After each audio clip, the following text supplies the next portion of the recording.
people that have large followings usually don't need the validation of a large following. Right. A lot of times the smaller accounts are striving and overcompensating in different ways and grasping at straws to get this follower, because that to them, that's that external validation that they need. Welcome back to another installment of the Perspective Podcast. My name is Devin. This is my co-host Mitch Harley, and today we have Chance on the show. He is a, I guess, semi-famous TikToker, in pursuit of the American dream, and we want to dig deep into what led him to be in this place, what he's doing right now to kind of like maintain the flow, and some of the future plans and where he's headed with all this stuff. And so I'm going to kind of kick it off here, and hand it over to Mitch. He's got a question here that he's been dying to ask, so let's hear it, Mitch. Yeah. So first of all, when you answer, give us a little bit of background, where you're from, and just a little bit about yourself. But as well, like when people go on your social media, they see that number, they see that follower number. It's something that everyone always gears to, whether it's Facebook, Instagram, TikTok, LinkedIn, it doesn't matter. And so kind of on your TikTok journey, what got you to that amount of following, and kind of what was the pace that got you there? And when did you see, hey, this is something that I'm gaining some traction on? That would be the man crush videos. I don't know how much of them you've seen. I think there's about 25 of them now. And that started about 4 months ago. My following was about 250,000, was hovering around there. And I really couldn't get any traction off of it. I had gotten to that following by basically just giving advice based off of my experiences for life, relationships, things like that. And every once in a while, I throw something funny into there and, duet and stitch other people. But I did a review on, I'm trying to remember my first legitimate one. I think it was Tom Hiddleston, because or is either Tom Hiddleston or Sebastian Stan. I can't remember which one came first, but someone was like, what do you think of, let's use Sebastian Stan. What do you think of Sebastian Stan and those dreamy eyes? Which obviously I talk a lot. So that led me into this entire just video of all these great attributes of Sebastian Stan. And that evolved into more man crushes. When TikTok had the Q&A feature before they revamped it, I think a couple of weeks ago, I had about 800 requests for different man crushes. Like, it's never ending. I could go forever. But I started kind of cherry picking the ones that I knew, because obviously I don't know that many people. And it just kind of snowballed. People were like, give us more. And then the actors themselves and the man crushes themselves started getting involved. The first one was Jeffrey Dean Morgan, who plays Negan on The Walking Dead. And he retweeted, and like started talking to me on Twitter. I was like, oh gosh, I'm just over the moon. This guy's actually responding to my man crushes. And then more and more after that, I had DJ Qualls, who was on Supernatural, Jared Padalecki, Jensen Ackles. Like, all these guys just started responding because it was getting attention and they enjoyed them.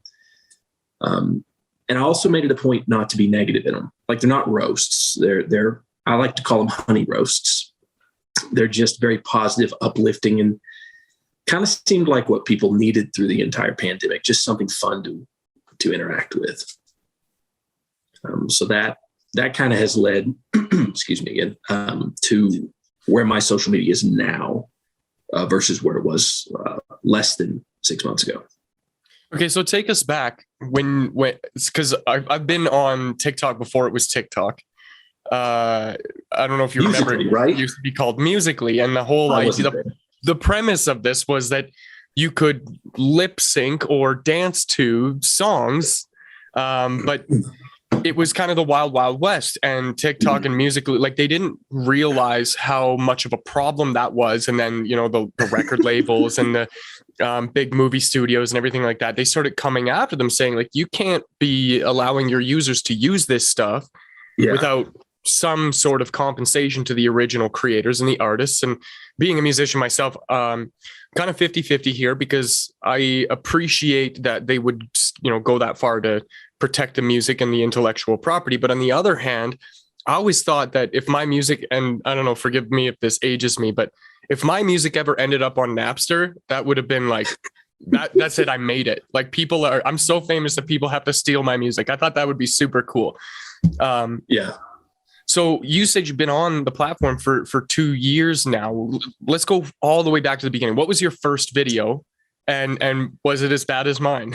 Oh gosh, it is so cringy. I think I actually deleted my first video. Oh no. And I know that's like the cardinal sin on TikTok is you don't delete your content, but it has evolved so much since then. I didn't know what I was doing. So I think it was an eyebrow dance, because there was an audio and I can move both eyebrows to music, and it was an audio that was really popular. I'm like, I'll do this, just dance my eyebrows around a little bit to the beat. And that got a little bit of traction. And honestly, I started using it because of advice from my therapist. Actually, she suggested that I, post something online. She didn't really have a platform to do. She's like, YouTube something. She's like, just talk to yourself and she's like, you don't even have to post it. Just talk to yourself, record yourself. And so I went home and I Googled, I don't know, social media stuff. I didn't have any social media at the time. I mean, what do I do here? Because I didn't want to do YouTube because it seemed very complex. It's like, well, TikTok, you just record and you post. There's no editing. There's no nothing.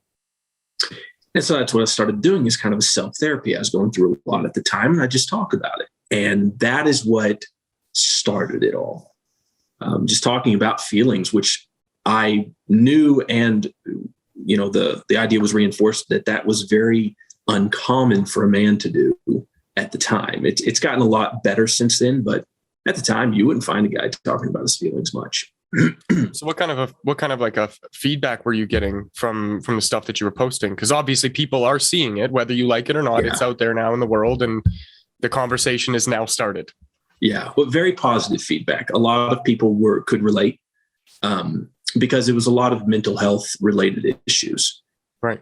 So a lot of positive feedback. There was some negative, I won't lie. And at first I did not handle that well. I actually deleted my account twice because of negative feedback. Wow. So how did you overcome that? Yeah, negative feedback I thought was something that had to come up, because even smaller accounts, you look at let's just look at a ratio wise of post to negative feedback. When you have the amount of content you have and you're at 500,000 followers, there is going to be negative feedback. Like the more attention you get, the more hate you get. That's kind of how you can measure success at the same time. So exactly. Not only how you handled that, but did you see an increase kind of as that ratio? Did that ratio stay the same as your follower base increased? Oh, not that. The ratio did, yes. So as my following grew, so did the negative feedback. It's after a while, I would sit and kick myself over. I'd get 100 positive comments and then get one negative one and be like, oh, why does this person hate me? They don't know me. And I'm by nature a people pleaser, which I hate that about myself. But I want people to enjoy my content. And when one person gets on there, it's like, oh, you suck, bro. Why? Like, you could have kept scrolling. And the thing that helped me through that was my fiance, for one, but also just growing and reinforcing all the positive through all the positive feedback. And now I think it's funny. Like, most of the time people leave negative feedback on your content. It's, through a veil of anonymity. They don't have a face or they don't even post content on their channel. So I take that and I turn it into positive content for my channel.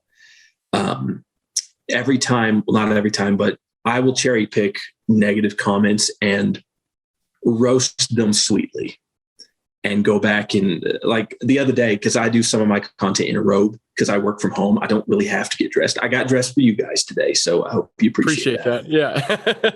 But I'll just be in a robe and just be as comfy as possible with my cup of coffee, and often get comments. Sorry, I've got computer stuff. Often get comments like, "Oh, you're so like feminine in a robe," or something like that, which is one I got the other day. So I responded to him like, "Oh, I'm sorry. Does my comfort offend you?" Like, just saying that has nothing to do with my masculinity. And I know that. And maybe you should realize that too. And if you ever experience the comfort of a robe, you'd be whistling a different tune. And so it's not so much getting upset over it now as just turning it back around on them and saying, hey, why? You're clearly unhappy and you need to deal with that. And I'll be over here comfortable. So apart from TikTok, like, because your TikTok following is, I think most of us, our TikTok following count is so much bigger than other platforms. And there's a number of reasons for that. But do you find that, like on, say, Instagram, for example, it's the same negative, positive on the different platforms across the board? Or do you find TikTok, because of the engagement, kind of a different beast? Oh yeah. TikTok is by far more TikToxic. Like it is, people find it easier, I think, to be toxic on TikTok because it's such a fast scroll and go system. Like you'll most likely never see that person again unless you engage with them, which is funny. You leave a negative comment on my channel and you hate me. Well, the algorithm's going to kick me back to your channel. So you're going to see more of me if you leave a comment on my channel. Shout out algorithms. Yeah. So no, like Instagram and Twitter, where I just started my accounts there. I just started putting effort in my accounts about a month and a half ago to 2 months ago. It's mostly not negative because people are very purposeful with their following on Instagram and Twitter, because you only see basically who you follow unless you go to Reels or this Discover page. If you go on your homepage, you're not going to see a hell of a lot of stuff that you don't want to see. Because on TikTok, it forces you to FYP. Like you have to literally go, and that's always been my beef with TikTok, is it's like you don't get rewards. Your followers don't get rewards because you have to actually go in and go to the following page to see content of people that you followed back. It automatically puts you on the FYP to try to get you new content. Well, but also the people that you follow back are going to be on your For You page. Like they're always there. I don't even go to my, follow tab ever. Because if I want to see someone's specific content, I'll go to their channel directly. Like I'll search them. I've got all my friends, lined up. I'll search them and go watch their new stuff. But the For You page versus the followed page, I like it a lot more because I discover content. Like I discover so much content I love. So it is a reward in a way to have that feature. But I get what you're saying. Like you don't always go to your follow tab to just look at that stuff because it's not new. It's not fun. So in terms of the way that you've kind of developed your content style, obviously, maybe this isn't obvious, you have a formula, is my guess, of how you approach creating the content. So is that right or wrong? Ish. So ish. Okay, I love that. Yeah, kind of. And this is where I struggle to tell people how to develop a following. So I have very little filter. And I think that's part of my formula, if you will. I have a couple of niches that I work within, and those are always expanding and changing. Lately, it's been filming stuff in a robe because it pisses people off. I don't know why it makes so many people mad, but I found that negative engagement is still great because when you have a following, a loyal following, the size that I do, you don't have to fight haters and comments anymore. Your following will do that for you. So you get a lot of attention through people bashing you and then through your followers going, hey, piss off. Why are you mad, bro? But as far as my creation formula goes, I can't say there's anything, solid there. A lot of people are like, I'll look up topics and discuss these and I'll go off popular topics that are on TikTok. I don't know what's popular on TikTok right now. I just, if I find someone being shitty online, I'll call them out for it. If I want to do a man crush video on a specific person, I'll do that on them.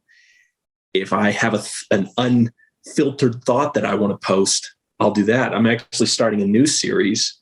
I don't know if I could say this on here because I haven't really done it yet, but I'll go ahead and say it. Called Podcast Hotties. It is not, but that should be a series. Y'all could be man crush podcast man crush hotties.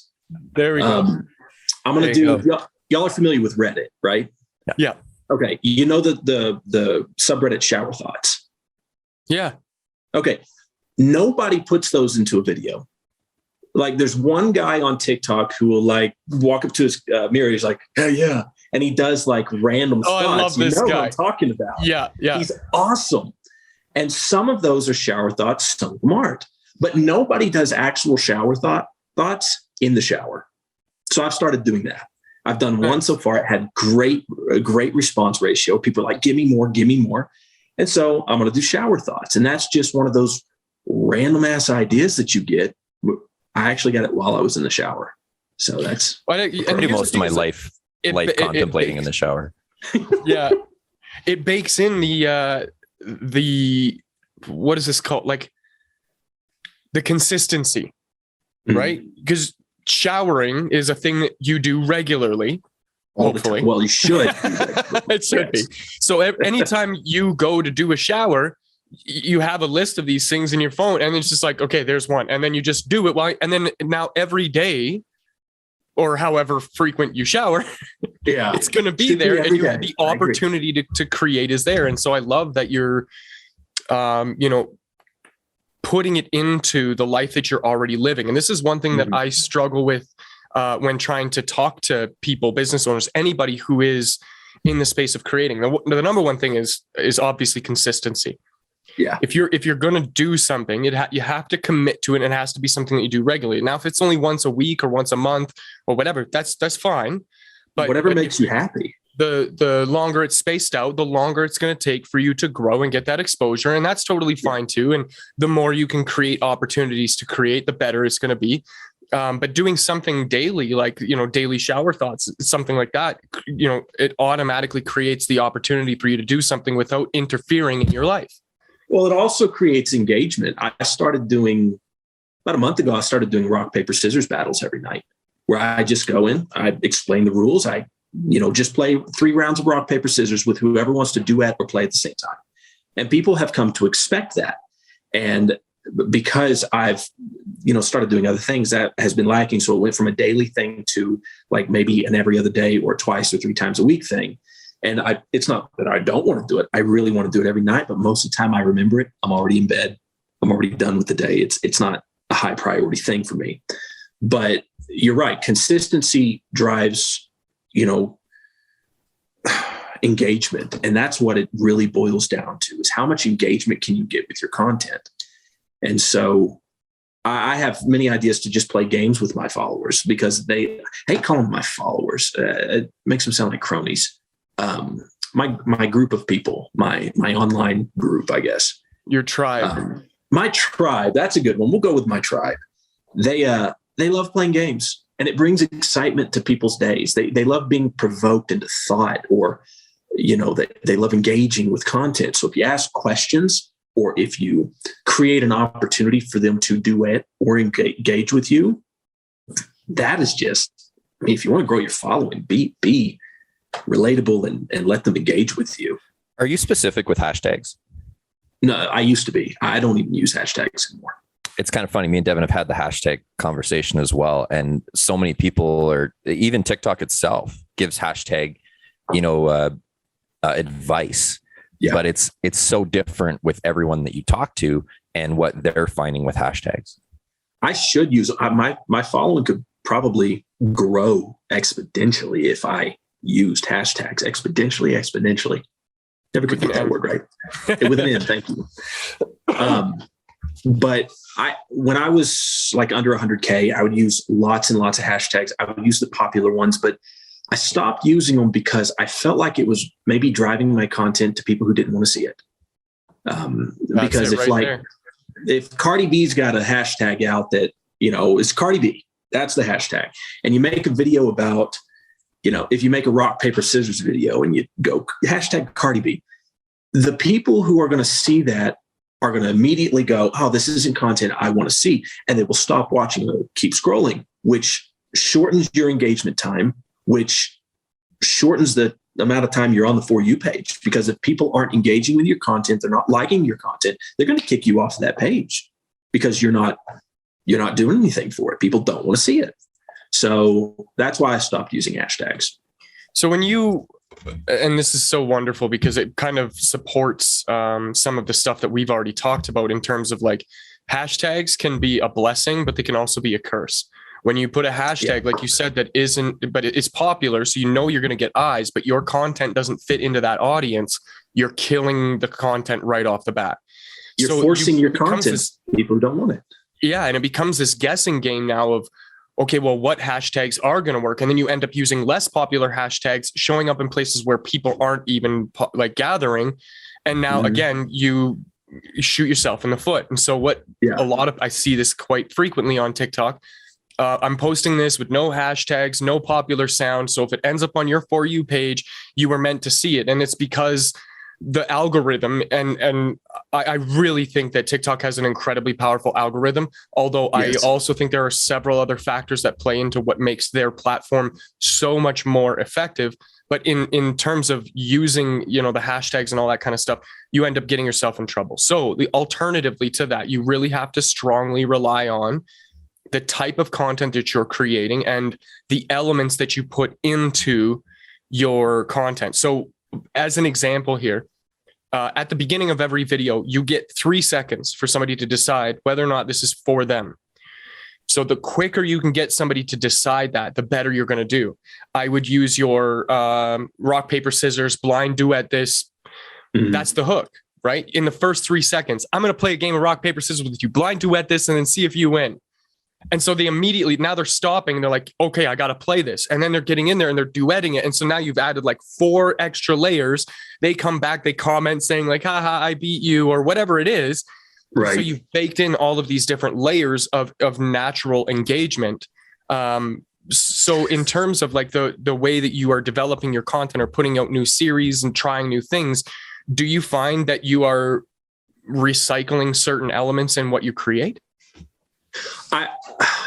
Recycling certain elements as in like saying the same things over and over again, or using the same as in like rock, paper, scissors.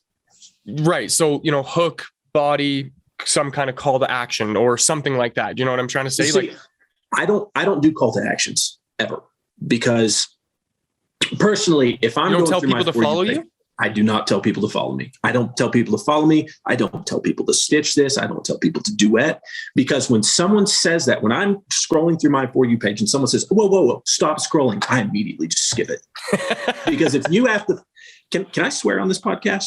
You sure can. Okay. If you have to fucking tell someone to stop scrolling, your content is not engaging enough to get their attention. You have to verbally say, give me your attention. It's telling them to give you their attention instead of saying, here's why you should give me your attention. And maybe that loses me followers. Maybe that loses me engagement, but I never do calls to action. I did one once, and that was for a video that was about domestic abuse. And it was a video of a guy beating up his wife or girlfriend. And the only call to action I did was at the end of the video and said, if you want to share this, please do. You don't even have to share this video. Go get a Google picture of this guy and post it to your Facebook. You don't have to share this. Just get the information out there.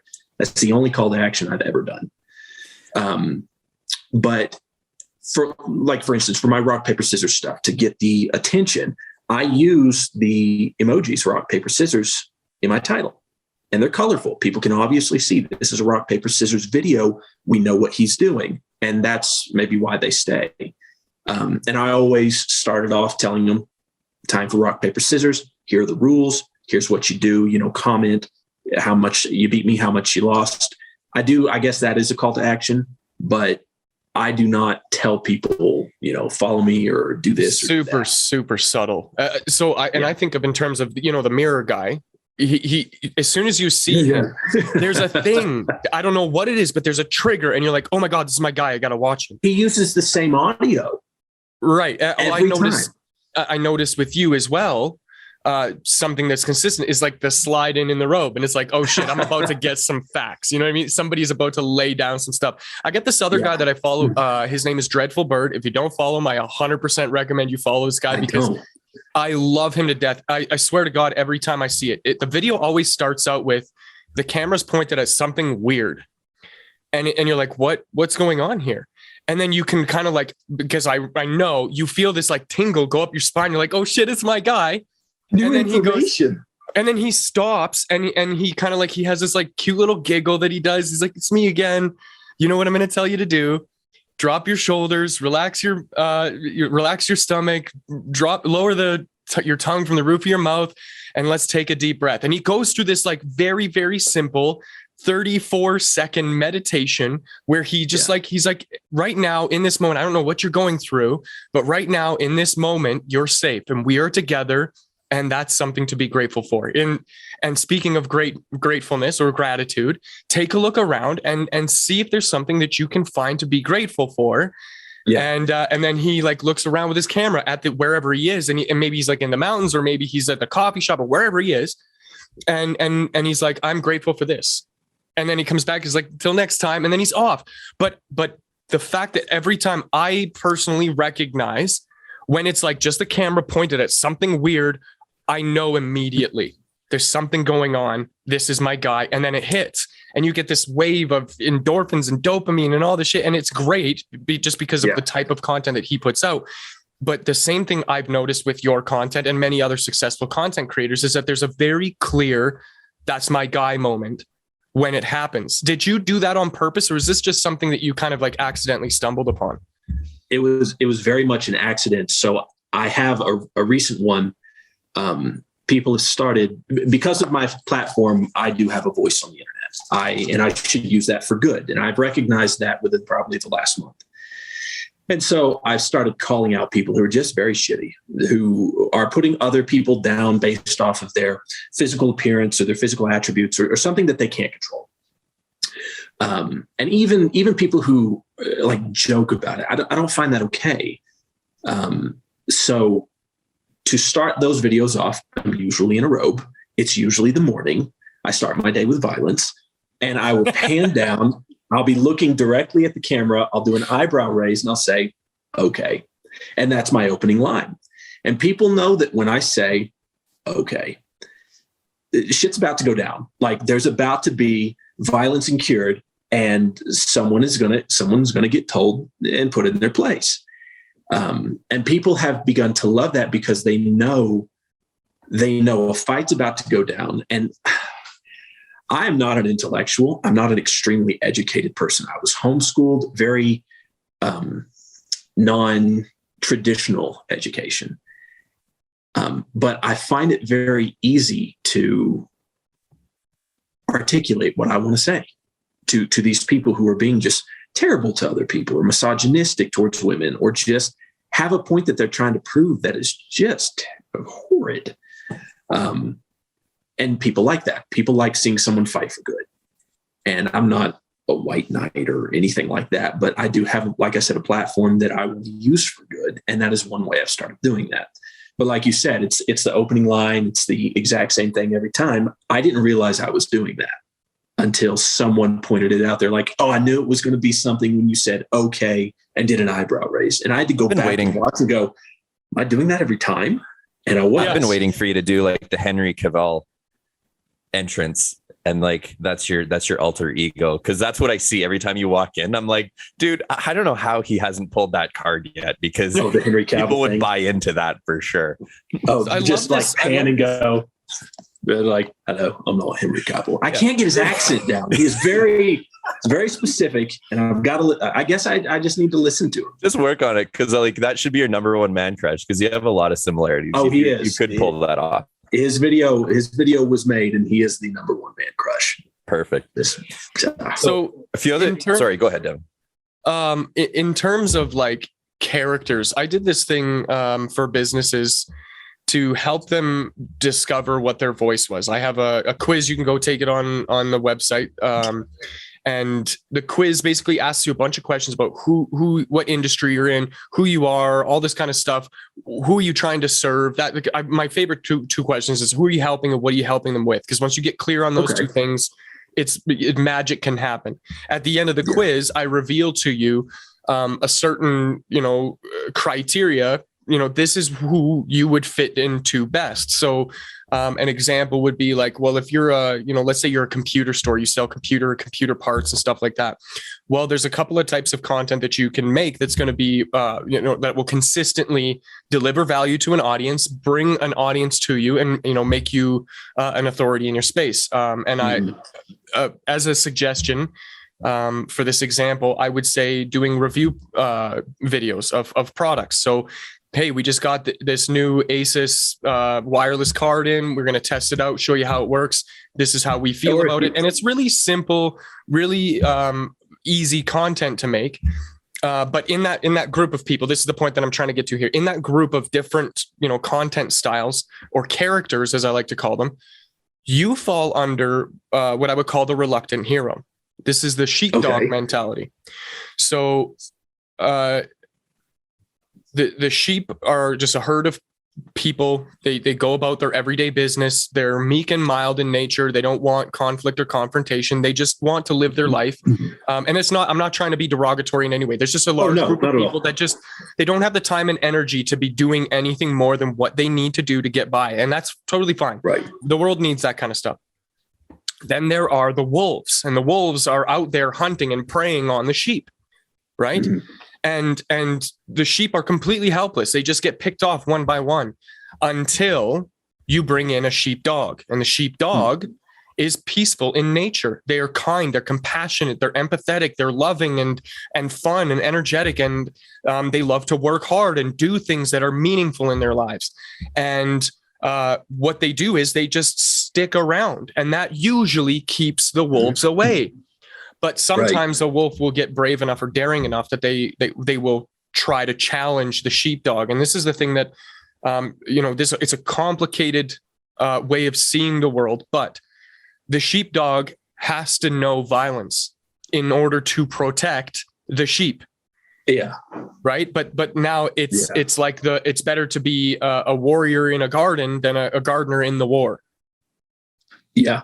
Agree completely. Right? And so when I look at the types of stuff that you're talking about, that you do in some of the content that I've seen, you come off as this like classically handsome alpha male dude that's out here that just wants to, be the difference that he wants to see in the world. And when you see injustices happening, you come forward with it in a way that is both, kind, compassionate, and empathetic. I've seen you be like, listen, if you got bullshit going on in your life that's making you shitty, you're going to want to fix that so that you can stop being a shitty person in the world, but you're also not afraid to bite back and show your teeth a little bit.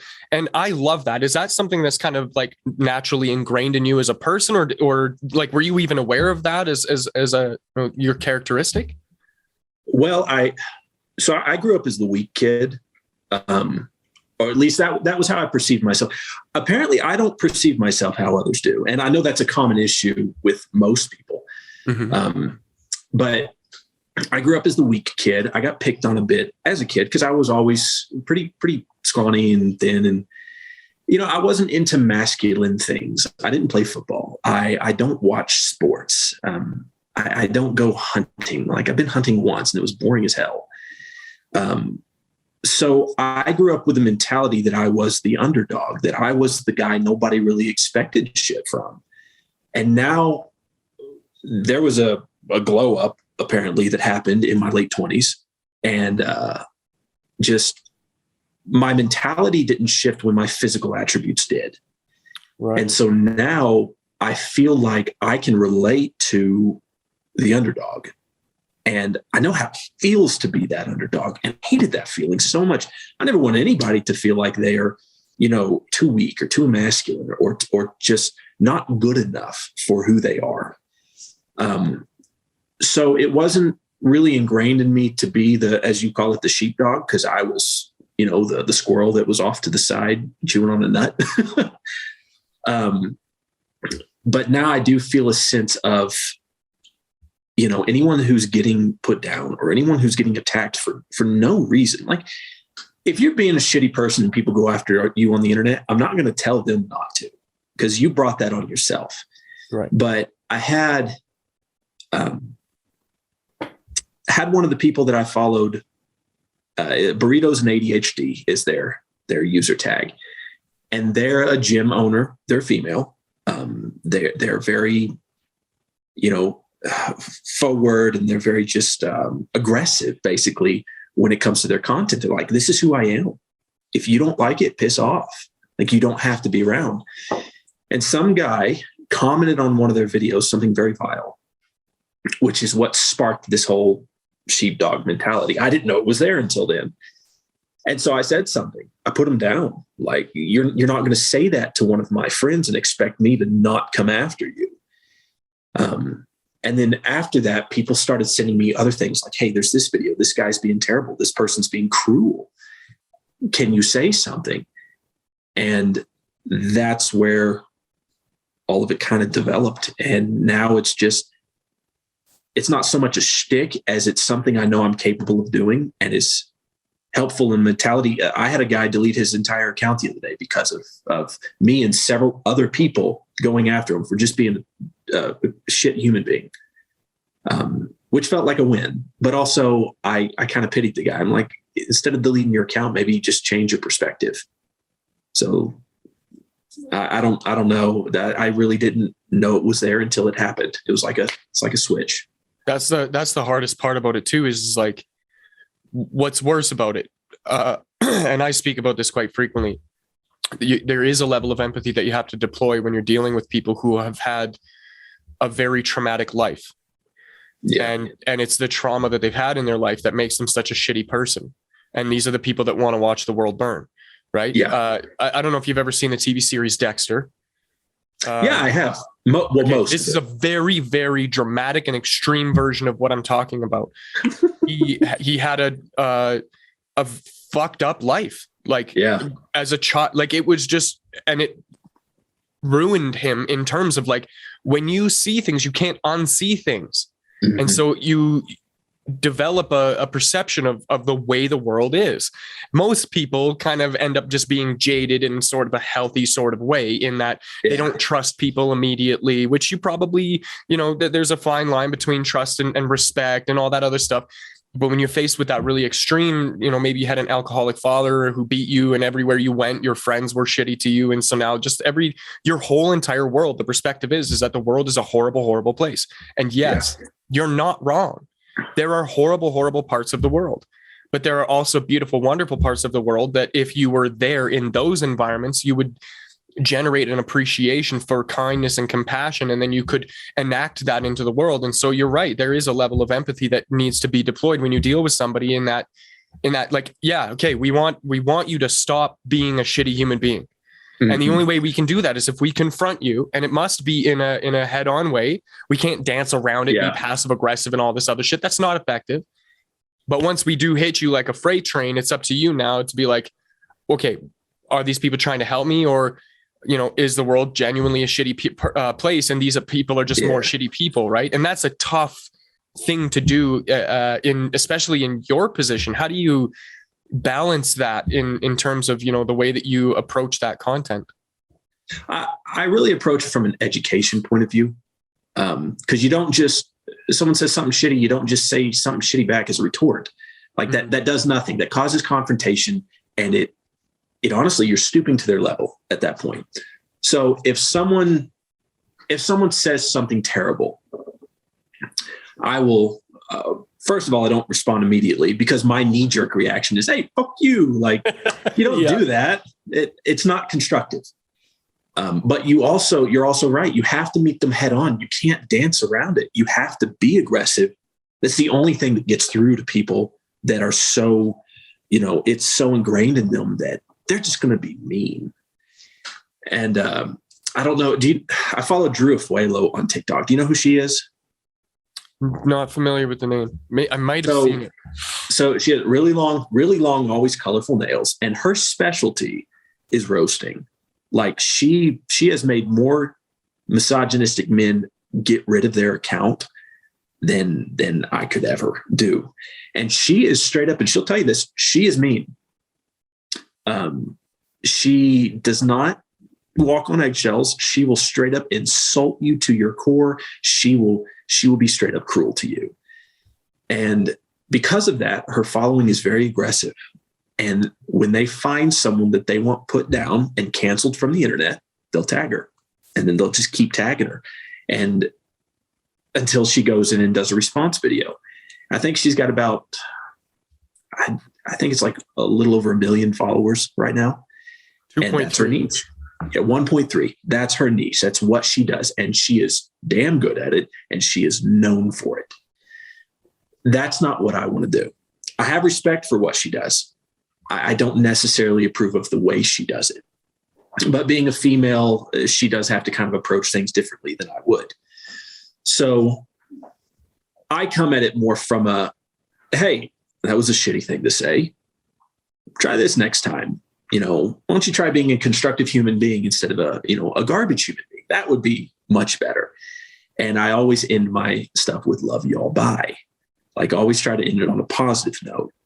So you're right. There's a level of empathy that needs to be, applied, but also you can't just be like, hey, why don't we just talk about it? Why don't we just, why can't we all just love each other? Because then people just come back with, oh, screw you, asshole. Or it is a fine line to walk. One of the techniques that I learned actually, and this has helped me dramatically in all areas of my life, because you're not just going to encounter shitty people on the internet. They're everywhere. Mm-hmm. The internet is just a conduit by which you have a greater exposure to said shitty people. Mm-hmm. So one of the techniques that I started to use was, how can I make this funnier? Yeah. Right. So like a perfect example, I share a very, very similar experience growing up to you, except I was in the public education system and bullied a lot. And here's the thing, it's like, dude, I went hunting. My dad, my brother-in-law, everybody in my family is like, man's man, guns and trucks and shit. And I'm just not that guy. Like one time when we were out on the farm, I shot a gopher, dude, and I cried about it. You shot a gopher? So that's what we were doing. And I get that it was because we had an infestation, we had horses and it was whatever. But like, I was devastated by it. It was the worst thing that I'd ever done. There was no reason for me to do, and it changed me as a person. But, the back to the technique of like, how can I make this funny? So I'm very effeminate. I'm however you want to say that. And I quite frequently throughout my entire life have been called gay. And not that that's an offensive thing to me in any way. I got a lot of gay friends. It just doesn't apply to you. It doesn't apply to me. And so when you do something like that to somebody, it does something with their mind. And so instead of trying to be like, oh, I'm not gay, and then like overcompensated, becoming more masculine or pseudo masculine, trying to up your alpha masculinity. Right. I'm just, how can I make this funnier? And so I end up hitting on the guy that said that. Yes. You know what I'm saying? Oh, geez, honey, wouldn't you like to take me out for a spin? Or what? You're like, I just throw something on it because, I mean, if you're going to put me in that box, again, how can I make it funny? And again, it's not that I have anything to like against that in any way, shape or form. But when somebody's trying to insult you or cut you down or hurt you or whatever, when you can make it funnier, you become cooler than them because they're trying to be the cool guy.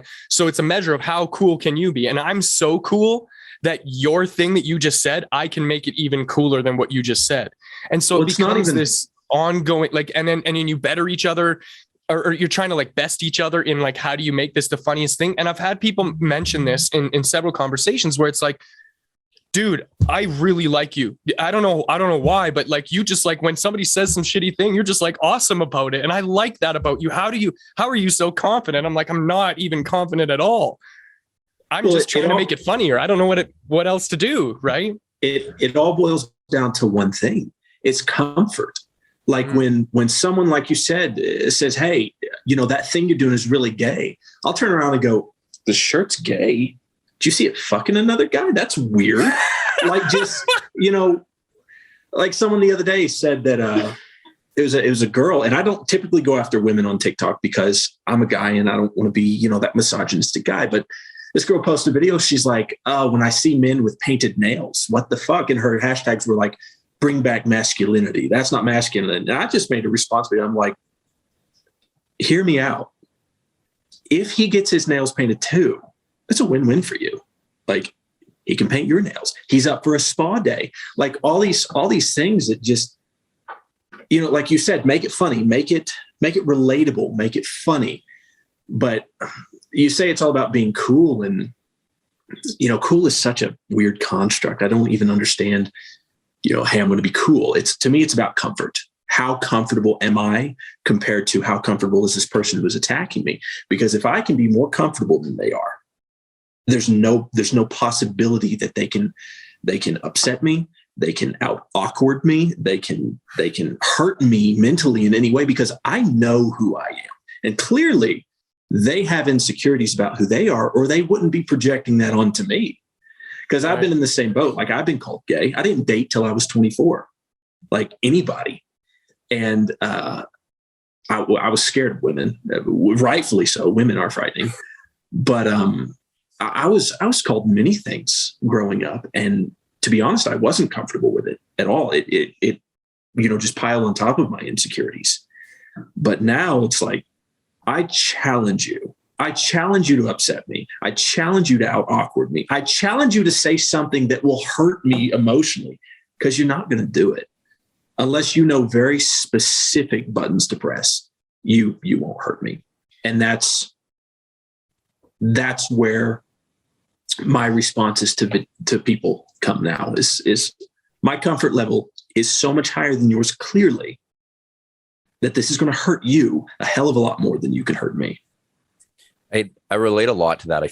Like, same thing, school, bullied. I was not the cool kid at all. You weren't the cool kid? That surprises me. Not even close. Like, I was like set up, and I was beat up in front of the class, like you name it. I was that kid. And then the switch turned later.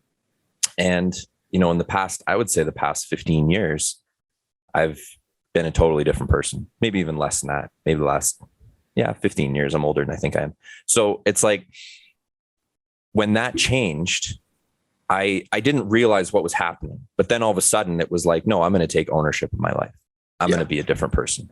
And that's when kind of that, entrepreneur world for me kind of came in and things. And I mean, I'm a dad, I've got kids, and I need to set an example for them that, you don't have to go out and pick on kids, but if you see it, stand up for it, because I know what it's like to be that kid. Yeah. And so when social media kind of came a thing, I remember when the MySpace came out, I remember the first time Facebook came out, and basically that cyberbullying world started. Oh gosh, I remember being there.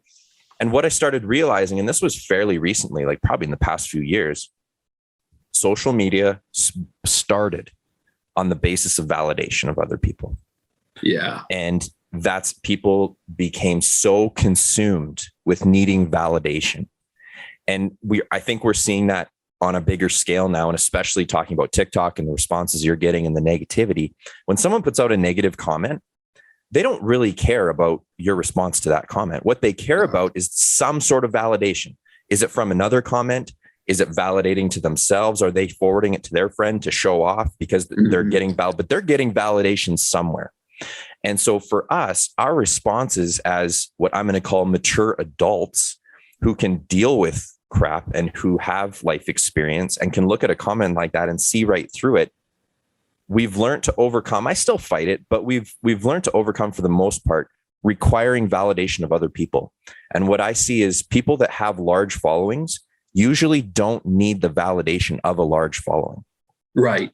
A lot of times the smaller accounts are striving and overcompensating in different ways and grasping at straws to get this follower, because that to them, that's that external validation that they need. And what I like about your example and your accounts is you didn't start this on the basis of needing validation from other people, even though at a younger age, that was something that was hard for you. Yeah. Oh, this was an accident. Completely 100% an accident. The following, the growing on TikTok was not a purposeful move. Like, I did not sit there and go, okay, by 2022, I want to have 600,000 followers, and this is how I'm going to do it. Here's my plan. No, it was just, I'm going to get online. I'm going to talk shit. I'm going to say something if I feel it needs to be said. And if people like it, great. If they don't have to ever watch my stuff again. They can block me. And if my TikTok account went away tomorrow, if I got banned, I would move on to something else. Like, it's not a big deal to me. To touch on what you said, like the bullying and the cyberbullying just going online, that's just been going on forever. Like it's equivalent, and this, I grew up with a lot of this. It's equivalent to making a joke at someone else's expense. And then you look around to see who else is laughing. And you gauge how often you tell that joke based on how many people laughed. And I grew up doing that. I grew up making jokes at other people's expense. I can roast with the best of them. But I realized how extremely toxic that is, and how just extremely detrimental to someone else's psyche that can be. I've seen people kill themselves because of shit like that. And I made a decision years ago, I never want to be the cause for someone else's mental anguish ever again. Now, if I respond to you, if you're being crappy on the internet, and I respond to you and tell you, hey, check yourself, get better, I am genuinely trying to help. And I'm trying to provoke you into thoughts and provoke you into a different way of thinking. If you have anguish because of your hatred on the internet, that's not my fault. But if I don't say something about it, it kind of is my fault. Like if I don't plant the seed and kind of try to help you grow, I can't sit back and go, well, I did something productive. I just, stood by while you watched your world burn, basically. But yeah, the bullying and shit on TikTok is, if you don't fight back, it gets worse. It's getting bad. Like I think most people that are on there a lot, they're seeing a huge increase in the influx of, we call them trolls, but that's not really a proper term because they're bullies. That's end of the day. It's a nice way of saying somebody's a bully, and that's they're what anonymous assholes. Yeah. So one of the things that just because I want some practical application for anybody else who decides that they're going to use social media as a tool. There is definitely this dark side to the web, to the world, right? Like I said, the social media is just the pipe, and we're the people that are putting the shit in the pipe. And so if you want the pipes to be clean or at least running efficiently, you should probably put good shit into it. And I admire that you've taken on that task in such a bold and brave way. And we definitely need, I know that it sounds like but it's true. You're doing amazing work in spite of your own perception of yourself, as you have mentioned a few times in this conversation about how, who I think I am and who I am in the world, they're not in line just yet. And I would assert that as you mature into this space, you're going to get better at it. For anybody else that's out there in the world and wants to be in this space, but they just don't know like what to do, where to go, how to start, how to overcome those fears. What advice do you have to people in that position? Wow.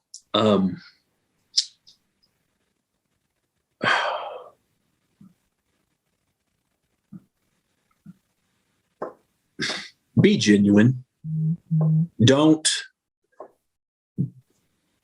go after something with the intent of, hey, I'm going to tailor who I am to acquire this. There's always a way, like with a social media following, there's always a way to get a social media following by being yourself, like completely.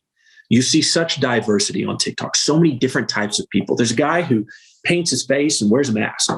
There's a guy who, the great Landini, nobody knows what he looks like, and he goes after people on the internet. How he does it is completely his thing. Like, whatever. There's, Bella Porch. She does her thing. She's completely her.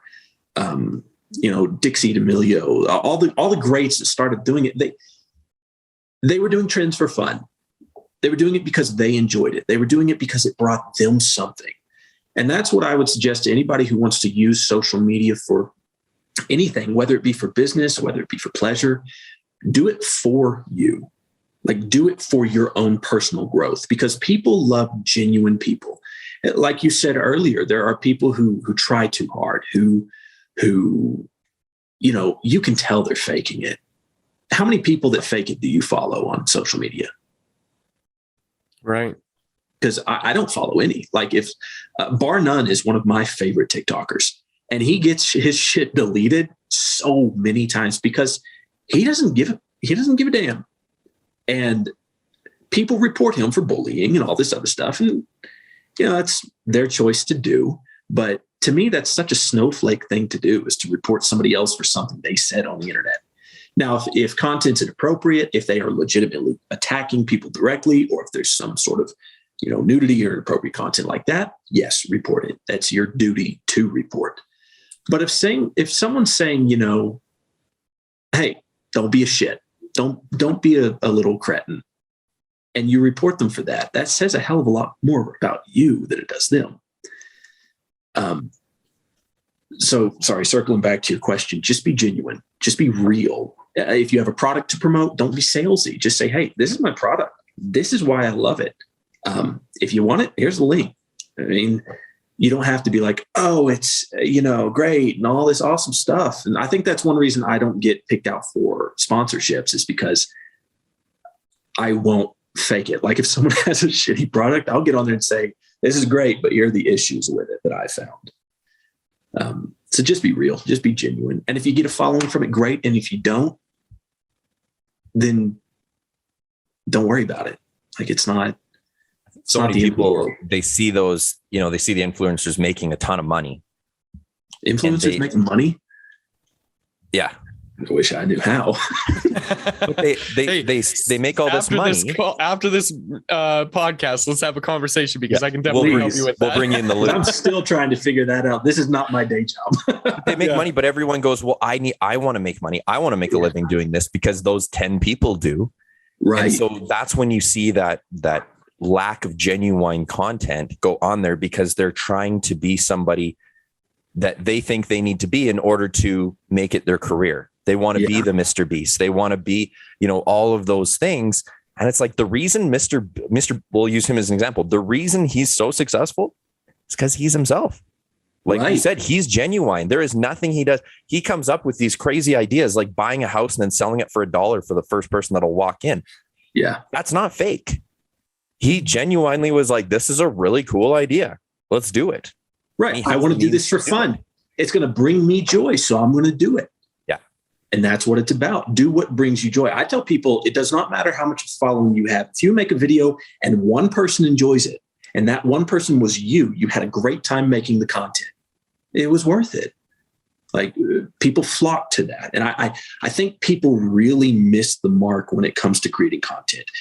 You don't need to copy someone else's successful content. They already did it. It's already done. That's out there for people to see. Make your own. Even if you want to put a different spin on somebody else's content, I'll be on my For You page all the time, and someone will say something and it provokes a thought in my mind, and I'll think, oh, I want to say something about this topic too. But I don't want to do it their way. I want to do it my way, which is different than how anyone else is going to do it. I see people like carbon copying other people's like formulas, how they say things, where they film, what they do, their movements, their facial like features. It's crazy to me that someone would chase success by being someone else. Like, I do not understand that. There's this misnomer when it comes to being creative, that we as creative people just come up with ideas out of thin air. And that's actually not how our brains work. There's some serious science behind this. Think for yourself. Right. So maybe you, but Velcro is a perfect example of this. We didn't just come up with it. Somebody saw it in nature and then remixed it. They remanufactured it into something else that had a practical application or a practical tool. So we bring this into the world of, let's say, music. There's only 8 notes, and they're half notes and flats and sharps and whatever else. There's only so many of those pieces that we can work with. Wait, there's no H note? Is that what you're telling me? It only goes to G sharp and round. It's never going to happen. That's all we get. And so we have to use those things to create stuff. And it gets made fun of quite frequently. Country music is an example. All country hit songs have the same 3 chords. And somebody can sit there, and there was like a comedy skit that was made of somebody like playing the guitar, and then his buddy just started singing the wrong song. And he was like, that's not, and then he was like, yeah, no, that's every single song ever. And then he goes through every single hit song ever. And it's amazing to see that, but it points at something. If you're going to do something like that, if you're going to observe somebody else's content and go, yeah, I think that's a really cool idea, you have to put your own spin on it rather than ripping it off directly. And I've seen this happen in comedy so frequently. The other night, my family gets together to watch America's Got Talent or Survivor, whatever season's on that time. We were watching AGT, and a comedian got on. He started telling a joke, and it was a really, really good joke. And I'm like, oh, this is promising. And then he gets into the rest of the skit, and it was literally word for word a ripoff of 2005 Russell Peters. I think it was like brown people doing deals and always trying to like bargain. And the way that he literally did it almost word for word. And I was like, dude, you lost me. It's not funny anymore. Yeah. Anyone who's educated in a field like you are in comedy, obviously, is going to recognize a fake. Yeah. I mean, write your own shit. So the punchline is like, if you see something, there's a trend that's going on. The idea here is to be creative. How can you take it and put it into your world and then make it your version of it, right? It's the same thing with people who do cover songs. Like people rag on Drake all the time for, doing remixes back from 20 years ago. Paul Abdul, that's like one of his more famous ones. And I'm like, that's the point. We're here to take and recycle things and change them and evolve them. And, but you're totally okay with a heavy metal band taking a Justin Bieber song and remaking it in a heavy metal version. Yeah. There's no difference. You're not okay with Drake taking a Paul Abdul track from the 80s pop era and reformatting it for our time now. That doesn't make any sense to me. But again, the idea of being creative and having your own voice and all this other stuff is like, if you're going to be doing stuff, be genuine, like you said, have it be authentic, but put your own spin on it and make it your own version. Yeah. I mean, and there are different types of that. I mean, you either come up with something, there's nothing new under the sun. Everything that is going to be done has been done in a certain version. Yeah. But let's say you're just sitting around, like most of the time I'll have an original thought. Made a video this morning that was a duet with someone. I'd seen another person I follow had duetted it or stitched it. And I didn't watch that entire stitch. I didn't watch any of the stitch. I watched the first video and I was like, oh, I want to stitch this because I have a funny thought. I made my video. I drafted it. I went back and watched the other stitch, and it was along the same lines of the thought process I had. And it even had to do with like the same thing, said in a completely different way. But I'm sitting there going, oh, shit, I ripped this guy's stuff off and I didn't even know it. Yeah. But that was an original thought. It was provoked by this other creator. And even though we said it in very different ways, we said the same thing. But it's not like I went and just straight up copied him, but you can have an original thought and make a video. And there is always going to be something like that out there. So to me, there's no difference in an original thought versus an inspired thought by some other creator. And you can't let it stop you from creating. You can't let it hold you back, right? We only have so many colors, but people still paint. Right. Why? And your following is not going to be the same as somebody else's following. There are so many videos on TikTok. If you made a video today, the odds of me seeing it are so small, like so small. Unless I follow you directly and you follow me and the algorithm puts us together, the odds of me seeing it are minuscule. So what's really funny? Mitch mentioned that he reached out to you and said something to you, and I didn't know who you were because your stuff had never come up on my page. This was about, I don't know, a week ago. Whenever you first had that conversation, we were chatting about it on the phone. About a day and a half later, you popped up in your robe, sliding in front. I was with your coffee and shit. And I was like, is this the guy? How do they know what's happening? You follow him, he follows you. Yeah, that's the beauty of the algorithm is if you follow each other and one of you follows somebody else, then the odds of that person showing up on your For You page is higher now. Yeah. I don't know how the algorithm works. I don't care to know how the algorithm works. It works clearly. But yeah, it's crazy how you can have a conversation like that and immediately see, like I'll talk about a creator and then see them pop up on my page the next day. Yeah. It's insane. But so, hey, FBI agent, we're not saying anything bad. Like there's always somebody listening. Yeah. So just kind of as far as conclusion goes for the listeners that we have, especially when it comes to business entrepreneurs and being authentic, because I think in the world of being an entrepreneur and being a business, you have to show something authentic to be different, to really gain gain a client base, then no different than gaining a follower base on social media. So when it comes to applying it to a business, let's say you have a home-based business or some kind of thing like that. Do you see an opportunity, because you're not doing this from from a business perspective, you're doing it for a personal, growth. Am I wrong on that? Are you looking at turning this into something else? Yes. So it didn't start off as business, but it is evolving into that. I actually just dropped a merch store. I haven't announced it yet, but it's out there, using my tagline on apparel. I'm about to start another company through this that I'm not going to say anything about because it's not even a thing yet. But so I am starting companies through this, but also pursuing an acting career because of it. So it is very much from a business standpoint now. But that's a very recent development. But do you think that people that say they have a business and they want to use social media as kind of one of their vehicles to gain that attention, do you still believe that it should be that genuine, almost personal, rather than focusing on their business and their product? Oh yeah, business is the most personal thing you can do. Like I see a mix in that.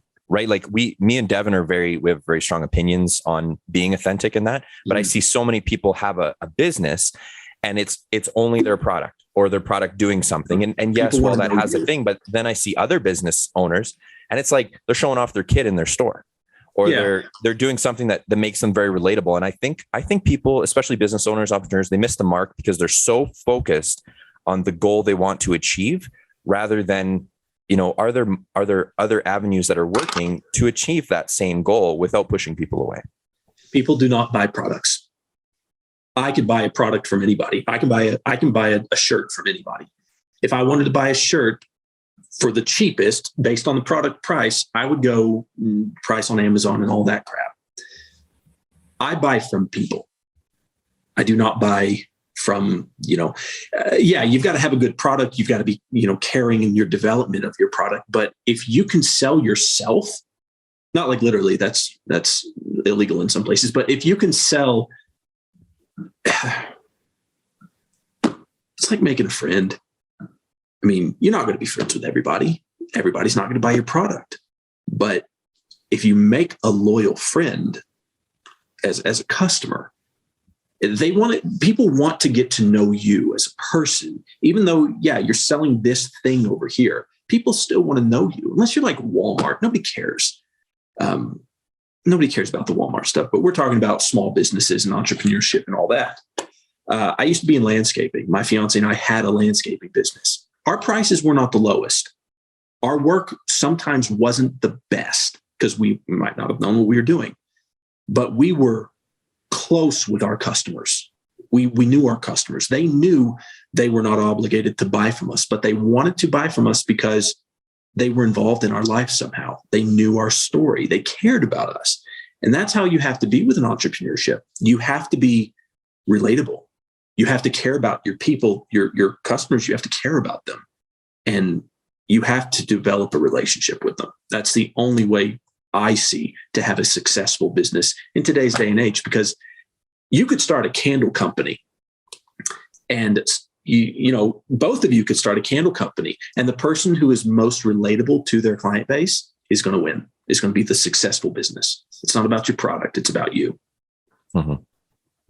No, I totally agree. And I think that, the results have spoke for themselves, especially with your situation and your account. And I think being genuine kind of, proves the point we're really trying to drive home. Yeah. Still an accident. Nonetheless, I didn't do it on purpose, but. So if you're a small business owner, an entrepreneur, somebody who has a passion for something and wants to, build your tribe, build your following, accidentally download TikTok, accidentally make a couple of videos and just see what happens. It's not that bad out here, we promise. Don't be worried about being perfect. No one's content is perfect. You see a lot of people's content where they edit it and add all these special effects. It's really cool. And I'm just sitting there going, wow, I know how to zoom on the phone. And then they introduced the feature where you pinch and zoom now because so many people lied about it. But it's like, my content is not fancy at all. It's not about the effects. It's about the content itself. It's about what's in it. So yeah, don't just make what makes you happy. That's all there is to it. On that note, I think it's a perfect place to wrap this up. Wherever you're listening to this or watching it, if this has helped you in some way, make sure you like, subscribe, follow, share it with somebody who you think needs this, because our big mission here is to make sure that we impact as many people's lives as we possibly can with valuable and good information. If you have a topic or a question or something that you want to talk to me and Mitch about, you can send us an email. The email is emailtheperspective@gmail.com. Otherwise, that's it for this episode, and we will see you in the next one.